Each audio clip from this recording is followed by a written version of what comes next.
ये है सीबीएन की प्रस्तुति और आप देख रहे हैं एक नई जिंदगी। गुड मॉर्निंग फ्रेंड्स, एक नई जिंदगी में आपका स्वागत है और हम बहुत खुश हैं इस नए महीने में आप हमारे साथ जुड़े हैं। गुड मॉर्निंग दोस्तों, फरवरी के महीने में आपका स्वागत है। हम खुश हैं कि आज सुबह आप हमारे साथ जुड़े हैं and since this is a new month तो हमारा एक नया थीम और नया टॉपिक भी है। इस महीने हम एक ऐसे विषय के बारे में बात करने जा रहे हैं जो शायद इस दुनिया में ओल्ड फैशन हो गया है और जब अग्रेशन एक लीडर का निशान है तो कोमलता का भाव बहुत कम दिखता है लोगों में। लेकिन हम साथ मिलकर इस महीने कोमलता या विनम्रता अपने जीवन में, अपने भाषा में, अपने व्यवहार में वापस लेके आएंगे और हम सीखेंगे बाइबल में से इसी के बारे में। That is so wonderful. Debbie, जैसे आप बता रहे थे मुझे याद आया, परमेश्वर का वचन ये भी कहता है कि कोमलता या नम्रता ये पवित्र आत्मा का एक फल भी है और इसलिए इस फल को हमारे अंदर बनाने के लिए वचन का बीज आना ज़रूरी है। और दोस्तों, हम उम्मीद करते हैं कि इस पूरे महीने ये बीज आपके अंदर पनपेगा और बनकर ये खूबसूरत फल बनकर ये उभरेगा जो परमेश्वर चाहता है हमारे जीवन से कोमलता, नम्रता, जेंटलनेस दिखाई दे।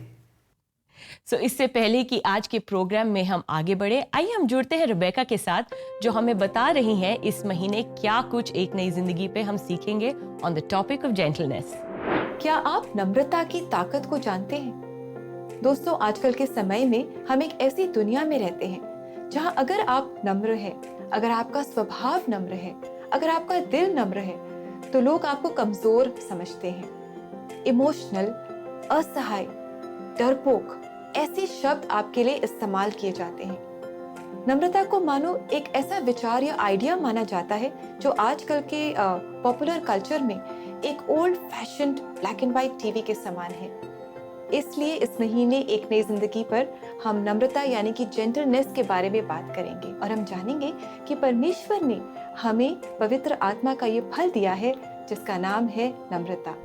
पर जब ये बात दूसरों तक फैलने लगी तो लोग मुझ पर हंसने लगे, मेरा अपमान करने लगे और यहाँ तक कि अपनी हद पार करके मुझे पागल कहने लगे। इस उम्र में थियोलॉजी की पढ़ाई करने आया है। परमेश्वर के जीवित वचन बाइबल में हम पढ़ते हैं, धन्य है वे जो नम्र हैं क्योंकि वे पृथ्वी के अधिकारी होंगे। दोस्तों, क्या आप अपने जीवन में किसी अग्रेसिव इंसान के साथ संघर्ष कर रहे हैं या क्या आप खुद ही कठोर बन चुके हैं? आपका मन कठोर हो गया है और आप भी नम्र स्वभाव को पाना चाहते हैं, तो याद रखें, परमेश्वर है जो आपकी मदद करना चाहता है। वो आपको अपने समान नम्र बनाना चाहता है और साथ ही हम भी आपकी मदद करना चाहेंगे विद गुड काउंसलिंग। अपने लिए काउंसलिंग स्लॉट बुक करने के लिए आप हमारी वेबसाइट को जरूर विजिट करें। हमारा एड्रेस है cbnindia.org/cbnofferings। Friends, coming back to gentleness, इस महीने CBN इंडिया पॉडकास्ट पर हमारे साथ जुड़ रही हैं एला, जो हमें बताएंगी how we can be gentle, how we can speak gently with people who are differently abled and who may have a low IQ, और साथ ही ऐसे लोगों के साथ भी जिन्हें अक्सर हम लाठा या डिम्बिट या बुद्धू कहते हैं। एज ऑलवेज इस महीने भी हमारे साथ church choir and concert series में जुड़ रही हैं अलग अलग चर्चेस की क्वायर्स, और इन्हीं में से एक है मेथोडिस्ट चर्च गढ़वाल की क्वायर जो हमारे लिए गाएंगी साम 23, ईश्वर छो मेरो ग्वाला।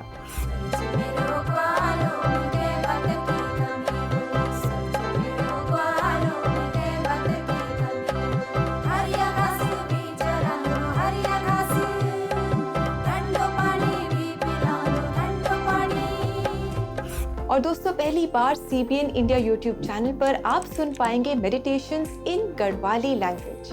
बाइबिला भीतर लूका रचित सुसमाचार वहाँ को 10वां अध्याय एक दयालु सामरी मनुष्य को आदिम को वर्णन छे। बाइबिल में परमेश्वर का वचन में हमल पाड़ा कि कोई तेरे जवन से तुच्छ नहीं जाने और कन के हम अपने जवन थे कि परमेश्वर में खराब कर दिया। दोस्तों, जेंटलनेस या नम्रता एक टू डू लिस्ट नहीं है जिसे हमें रोजाना टिक करना है, पर ये हमारे जीवन में दिखाई देना चाहिए, हमारे स्वभाव में दिखाई देना चाहिए, हमारे रोजाना के कम्युनिकेशन में, करेक्शन में और क्रिएशन में दिखाई देना चाहिए। So friends, until next time, may God help you to become more and more gentle like Him. So see you again very soon. God bless you.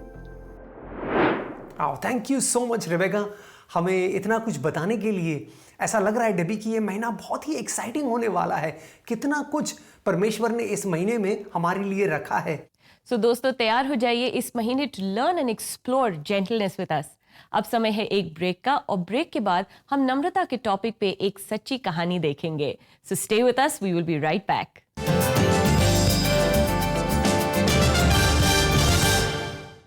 एक नई जिंदगी के लोकप्रिय segment church choirs in concert के जरिए हमने Christian hymns और सदाबहार गीतों को रिकॉर्ड और पेश किया।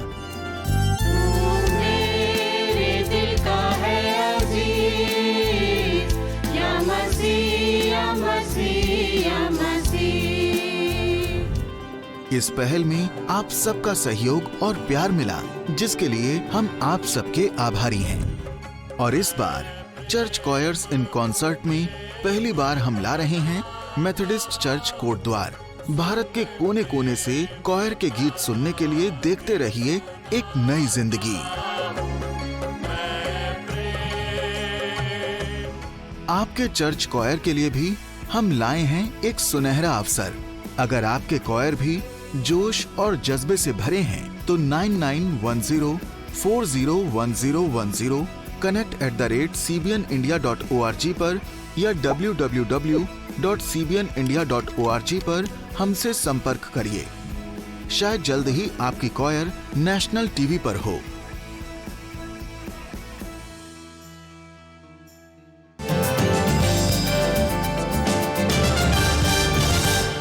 वेलकम बैक दोस्तों, ब्रेक के बाद आपका स्वागत है।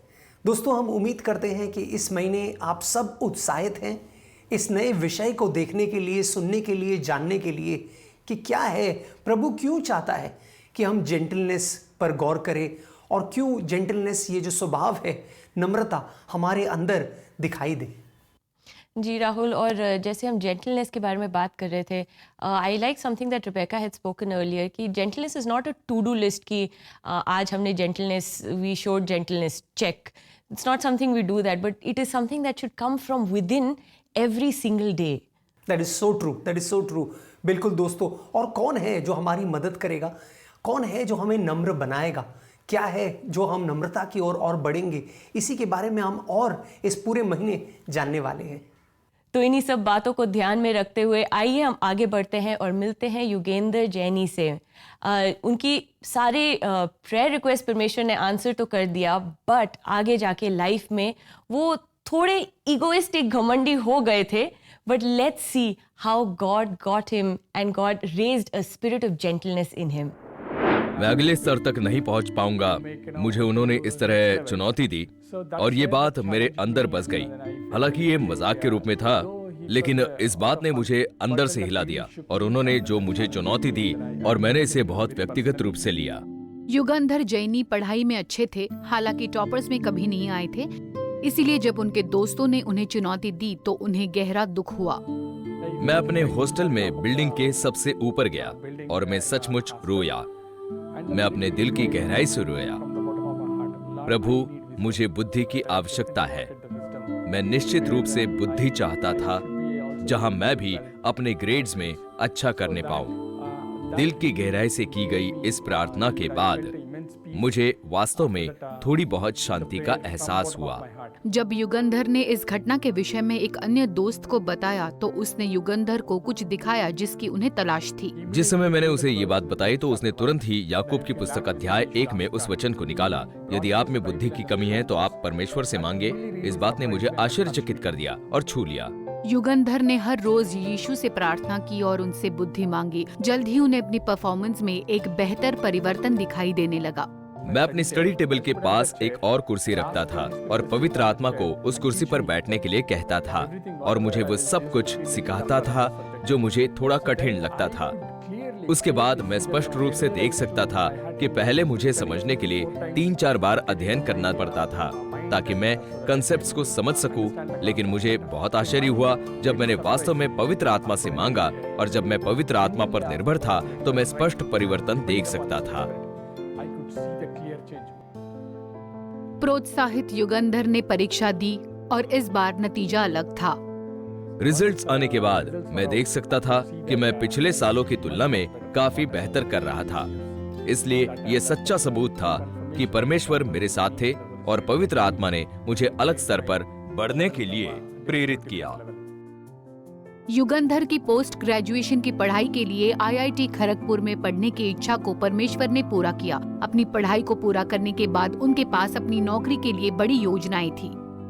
जब मैंने MNC बैंक में कार्य करना शुरू किया तो मैं बहुत जानकार था और मैं बहुत सफल रहा।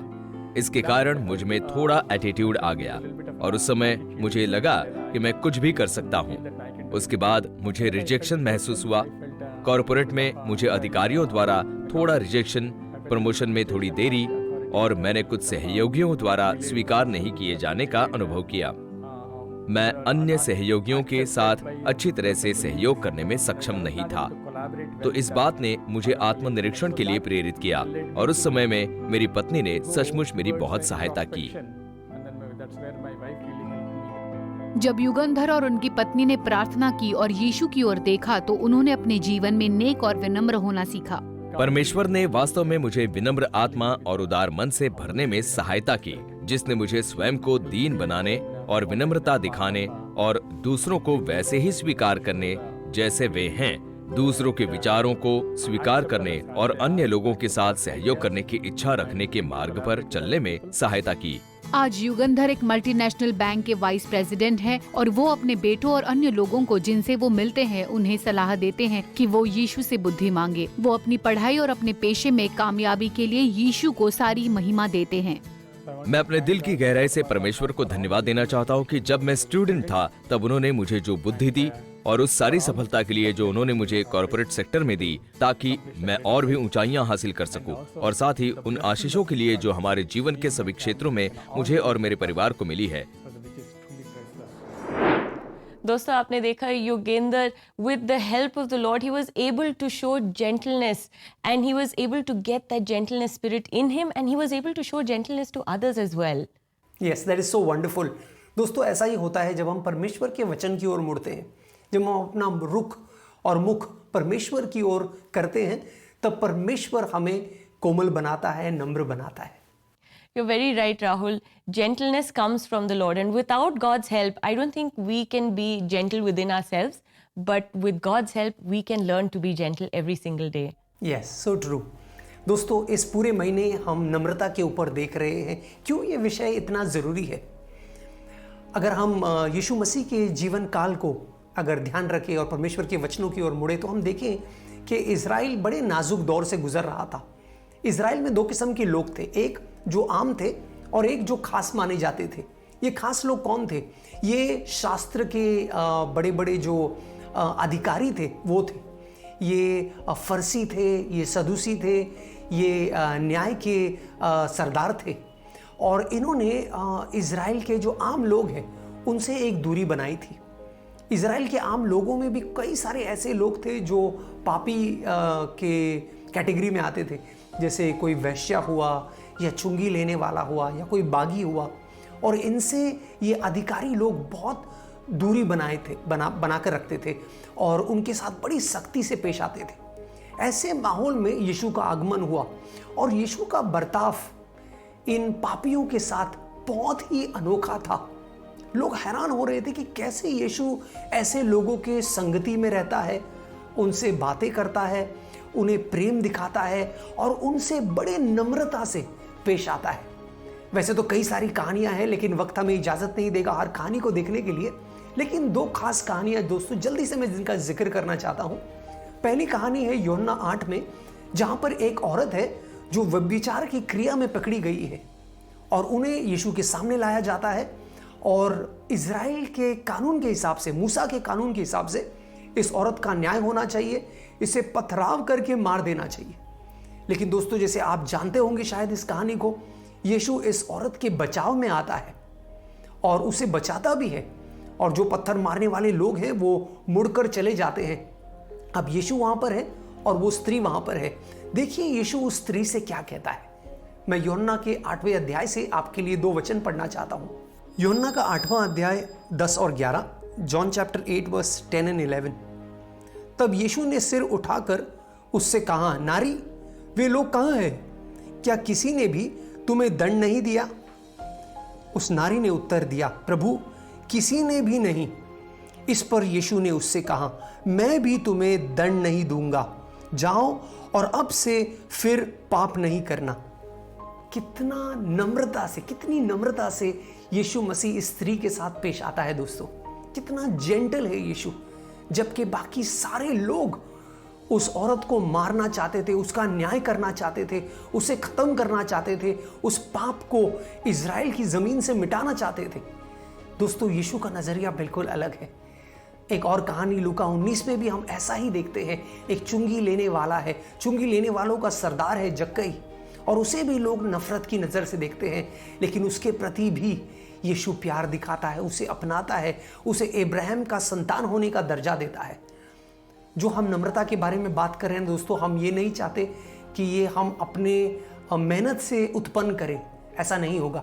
ये पवित्र आत्मा का फल है दोस्तों, और वो तब आएगा जब हम यीशु मसीह के और करीब आएंगे। तब हम ये जानेंगे कि हम खुद पापी थे, हम खुद नफरत के लायक थे, लेकिन यीशु मसीह ने हमारे प्रति एक जेंटलनेस दिखाया, नम्रता दिखाया, कोमलता दिखाया, हमें क्षमा किया, हमें अपनाया।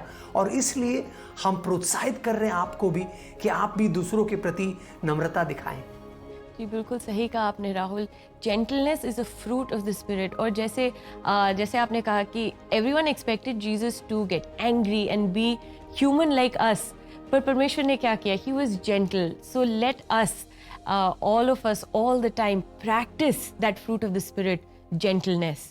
दोस्तों, अगर आप भी ऐसी नेचर के साथ डील कर रहे हैं या ऐसे किसी पर्सन से डील कर रहे हैं जो शायद अग्रेसिव है, तो और उस पर अगर आप विजय पाना चाहते हैं तो turn to God for help. और साथ ही हम आपके लिए काउंसलिंग के थ्रू मदद करना चाहते हैं। आप भी cbnindia.org पे जाइए and click on the CBN offerings and book your counselling session. और अगर आप चैट पे काउंसलिंग चाहते हैं या फ़ोन पे काउंसलिंग चाहते हैं तो you can book your counselling session with us. Yes दोस्तों, ऐसा ज़रूर कीजिए, हमसे ज़रूर संपर्क कीजिए। आप समय छोटे से ब्रेक का। जब ब्रेक से लौट कर आएंगे तो कोई शक में आपके भेजे गए सवालों का हम जवाब देंगे, तो कहीं जाइएगा नहीं, हमारे साथ बने रहिए।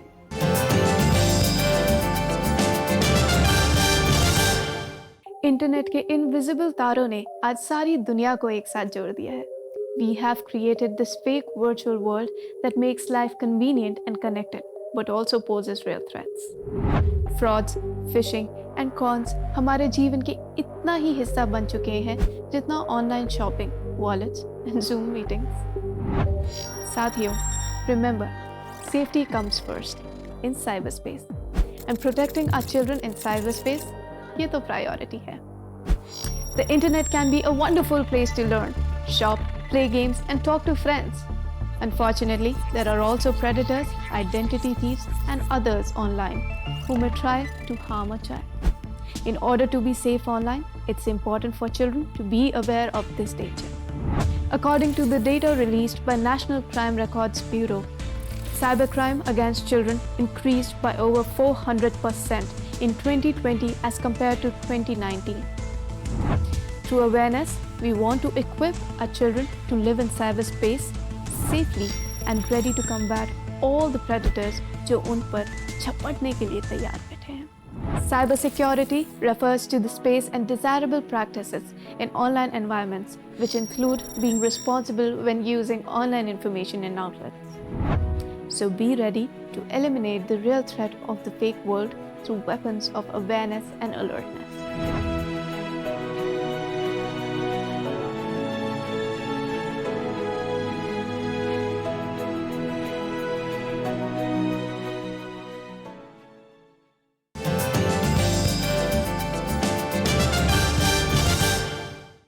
Welcome back friends. आज प्रोग्राम में हम जान रहे हैं जेंटलनेस यानी विनम्रता के बारे में। बिल्कुल दोस्तों, और एक नई जिंदगी में हम उम्मीद करते हैं कि आप नम्रता के विषय में सिर्फ सीखेंगे ही नहीं, लेकिन जानेंगे और इसको अपने चरित्र का हिस्सा बनाएंगे। तो दोस्तों, अब समय है आपके सवालों का जवाब देने का, और आइए अब समय है कोई शक का।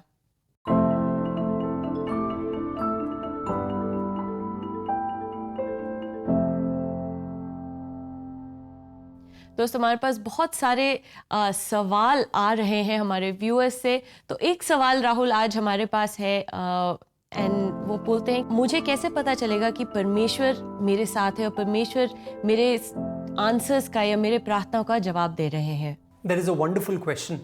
बहुत ही खूबसूरत सवाल है जो आपने किया है। दोस्तों हमारे सारे सवालों का जवाब जो है ना, ये वचनों में लिखा हुआ है। तो कैसे हम जानते हैं कि हम अकेले नहीं हैं और परमेश्वर हमारे साथ है? क्योंकि परमेश्वर का वचन ये दावा करता है, परमेश्वर वचनों के द्वारा हमसे ये कहता है कि वो हमें कभी भी अकेला नहीं छोड़ेगा, वो हमें त्यागेगा नहीं, वो हमें छोड़ेगा नहीं, वो हमें थामे रखेगा। शास्त्र हमें ये भी कहता है कि एक माँ शायद अपने दूध पीते हुए बच्चे को भूल जाए, लेकिन परमेश्वर हमें भूलेगा नहीं। परमेश्वर हमारे बीच में, जब परमेश्वर ने पुत्र को भेजा तो उसे एक नाम दिया इमैनुअल। इसका मतलब परमेश्वर हमारे संग है। तो आप फिक्र न कीजिए, और आपके मुख से निकली हर दुआ को, हर प्रार्थना को वो सुन भी रहा है और उचित समय में उसका जवाब भी वो आपको यकीनन देगा। और हमारा दूसरा सवाल राहुल आज आया है कि that they are always gentle, हम हमेशा जेंटलनेस दिखाते हैं, they may be gentle but they don't receive the response. तो ऐसे समय में क्या करना चाहिए? Yes, that is a very honest question. Thank you, बहुत ही सही सवाल आपने किया है। कभी कभी हम नम्रता से पेश आते हैं, प्यार से बात करते हैं और ऐसा लगता है कि अरे इसने तो, सामने वाले ने तो इस बात को बिल्कुल गलत ले लिया है, वो उसका फ़ायदा उठा रहा है। लेकिन दोस्तों ऐसा ही कुछ सवाल क्या आप जानते हैं कि पतरस ने यीशु मसीह से किया। बोला, प्रभु मैंने एक बार उसको माफ़ किया, 2 बार माफ़ किया, 3 बार माफ़ किया, कितने बार मैं माफ़ करूं? कितने बार? 7 बार? 7 बार तो बहुत ज़्यादा होता है, 7 बार माफ़ करूं? और यीशु ने कहा नहीं, उसे 70 बार माफ़ करना है, बार बार माफ़ करना है। तो दोस्त मैं अगर आपसे कहूं कि अगर आपका सवाल है कि कितनी बार मैं नम्रता दिखाऊं, तो यीशु मसीह कहते हैं बार बार। क्योंकि हम इसलिए नम्रता नहीं दिखाते क्योंकि सामने वाला व्यक्ति शायद बदलेगा, उम्मीद है कि वो बदले, लेकिन इसलिए दिखाते हैं क्योंकि परमेश्वर ने हमारे प्रति नम्रता और करुणा दिखाया है जिसके हम योग्य नहीं थे। तो आज भी हम प्रभु को चोट पहुंचाते हैं, लेकिन आज भी वो हमारे साथ कोमलता से बर्ताव करता है, आज भी वो हमारे प्रति बहुत जेंटल है। तो दोस्तों इसलिए हम दूसरों के प्रति भी जेंटल बर्ताव करें। राहुल आप सही कह रहे हैं, इट्स सो हार्ड समटाइम्स जब हम जेंटलनेस दिखाते हैं लोगों को और वो there is no reciprocation on the side. So it's a daily practice and I think you and I both also have to practice it in our life just like all our viewers. मतलब we are all human, we all sometimes feel कि क्यों हम इतने gentle हैं, दूसरे लोग ऐसे क्यों नहीं बिहेव कर रहे हमारे साथ, but it's a daily practice and a great way to see that how the great way to show God and Jesus in our life to others। और दोस्तों अगर आपके पास भी ऐसी कोई क्वेश्चंस है जेंटलनेस के बारे में या एनी सच थिंग के बारे में, आपके पास अगर कोई सवाल है और आप काउंसलिंग चाहते हैं, तो मेक श्योर आप लॉग इन करें cbnindia.org and go to CBN offerings and book a counselling session for yourself और for your loved ones. Yes, धन्यवाद दोस्तों हमें कोई शक में अपना सवाल भेजने के लिए। दोस्तों ये समय हम प्रार्थना करें। शायद आप ऐसे व्यक्ति हैं जो सोचते हैं मैं खुद इतना जेंटल नहीं हूँ। दिल पर हाथ रख के अगर आप कह रहे हैं नहीं यार मैं तो जेंटल व्यक्ति नहीं हूँ, मेरे मुंह से कभी कभी कठोर शब्द निकलते हैं, मैं गाली देता हूँ, मैं कठोरता से बात करता हूँ, और मैं क्या करूँ? एक चीज़ हम ज़रूर कर सकते हैं, वो है प्रार्थना। हम परमेश्वर से मदद मांग सकते हैं दोस्तों। और इस समय भी मैं आपके लिए प्रार्थना करना चाहूँगा। इस समय आप मेरे साथ जुड़े, हम मिलकर प्रार्थना करेंगे कि प्रभु तू हमारे हृदय को बदलेगा, हमारे क्रिया को बदलेगा, हमारी ज़ुबान को बदलेगा। क्योंकि परमेश्वर है दोस्तों जो वादा करता है कि वो हमें बदलने का सामर्थ्य रखता है। तो आए इस समय अपने हृदयों को जोड़े और उस महान परमेश्वर से जो करुणामय है, जो दया का सागर है, उससे प्रार्थना करें। स्वर्गीय पिता, हम तेरे पास आते हैं। धन्यवाद प्रभु कि जब हम लायक नहीं थे तब तूने अपनी कोमलता, अपनी विनम्रता हमें दिखाई प्रभु। जब हम पापी थे, शास्त्र कहता है तू हमारे खातिर उस क्रूस पर गया, तूने कुर्बानी दी, अपना लहू बहाया ताकि हमें क्षमा मिले, ताकि हम माफ़ी पा सके। तूने इतना बड़ा कार्य हमारे खातिर किया प्रभु। वो इसलिए क्योंकि तू हमसे बेहद प्यार करता है, तू हमें चाहता है प्रभु, और तू चाहता है कि हम बदल जाए, हम वैसा ना रहे जैसे हम हैं, लेकिन हमारा बर्ताव, हमारा चरित्र, हमारा स्वभाव और तेरे जैसा होता जाए प्रभु। इस सुबह हम प्रार्थना करते हैं प्रभु कि तू हमें और कोमल बनाएगा, नम्रता में चलने में प्रभु हमारी मदद करेगा प्रभु। शायद हमारी परवरिश हुई होगी बड़ी कठोरता से और कठोरता के बीज हमारे अंदर होंगे, लेकिन प्रभु तू उसे जड़ से उखाड़ और तेरे नए बीज को तू हमारे अंदर डाल। पवित्र आत्मा, हमारी प्रार्थना है कि वो फल, जेंटलनेस का फल, नम्रता का फल हमारे अंदर और उगता जाए और फल लाता जाए। ये प्रार्थना हम यीशु मसीह के नाम में करते हैं। आमीन। आमीन।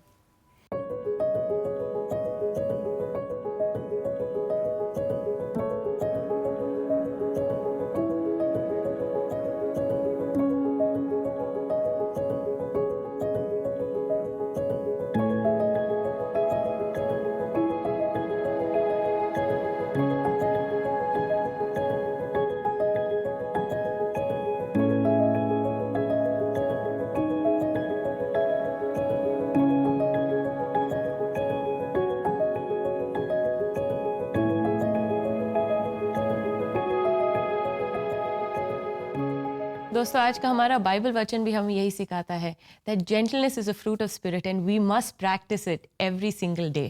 बिल्कुल दोस्तों, हम उम्मीद करते हैं कि हमने महीने की शुरुआत की है और इस बहुत ही खूबसूरत टॉपिक पर हम गौर करने वाले हैं। इस आने वाले पूरे महीने में हमें यकीन है कि आज भी प्रभु ने आपसे बात किया है, आपको नम्रता की ओर पहला कदम आप बढ़ाए हैं और आने वाले दिनों में प्रभु आपको और कोमल बनाता जाएगा। हमें इस बात का पूरा यकीन है।